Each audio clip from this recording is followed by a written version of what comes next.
KatKong, starring Flash as Professor Vincent Varmint, Rabies as Rosie Rodent, Dwayne as Captain Charles Lindbergh, and introducing Blueberry as the monster. One dark and perilous night, 3 mouse explorers sailed toward a strange, uncharted island. Captain Charles Lindbergh steered the tiny vessel, while Dr. Vincent Varmint and his beautiful assistant, Rosie Rodent, looked on.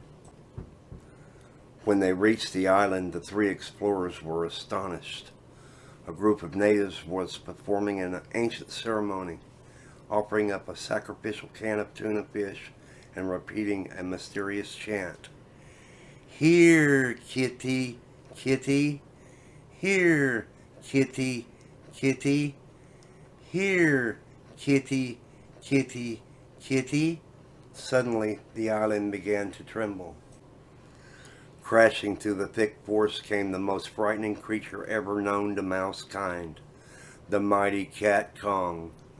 Meowing and hissing ferociously, the colossal cat took 3 giant kitty steps and tripped over the tuna fish can. Clunk! KatKong bumped his head on the ground and was knocked out cold. "If only we could bring him back to the city with us," said Dr. Varmint. "No," replied Rosie Rodent. "It would be wrong to take this creature away from its natural habitat just to satisfy our scientific curiosity." "Forget science," squeaked Dr. Varmint. "Think of the money we could make." So the 3 explorers wrapped KatKong in a giant burlap bag and tied him tightly to the ship. As they sailed back to the great city of Mouseopolis, they took special care not to let the cat out of the bag. Several days later in downtown Mouseopolis, Dr. Varmint unveiled his discovery to a sold-out crowd. "Ladies and gentlemice," he squeaked, "I give you KatKong, the 9-lived wonder of the world." The audience cheered. KatKong, however, was not amused. The towering tomcat hissed and meowed wildly. "Do not be afraid," Dr. Varmint told the crowd. "There's no way this creature can escape.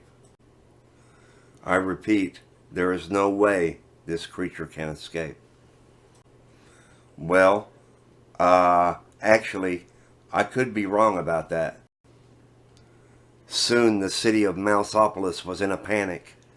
The ferocious feline tore through the streets, knocking down buildings, ripping out power lines, and generally causing quite a ruckus.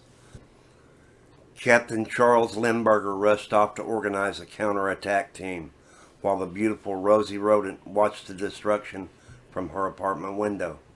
"Help!" cried the engineer. "The cat's got my train." "Help!" squeaked the butcher. "The cat's got my tongue." "Help!" shrieked Rosie. "The cat's got me." Soon the crazed cat was headed straight for the top of the Romano Inn, with the beautiful Rosie trailing behind. A fleet of airplanes quickly flew into action, but their weapons were useless against the meowing menace. It seemed as if nothing could stop the terrifying KatKong. Then suddenly, a squeaking ray of hope rocketed through the thick clouds of gloom and despair. Captain Charles Lindbergh to the rescue. Captain Lindbergh had a plan. He swooped close to KatKong and held out a red package tied with gold ribbons. "Hey, Cat," he shouted, "look what I've got."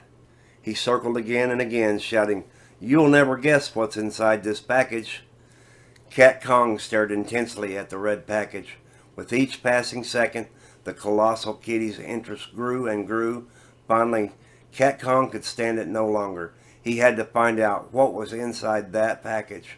With one swift paw, the puzzled pussycat reached out for the red package and lost his balance.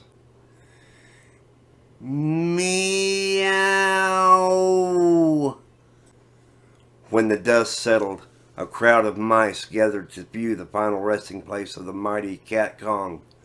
"He's fallen," said one mouse. "And he can't get up," said another. "Well," said the chief of police, "it looks as if Beauty killed the beast." No, said Dr. Varmint as he looked sadly into the glowing red horizon. It was curiosity. Curiosity killed the cat.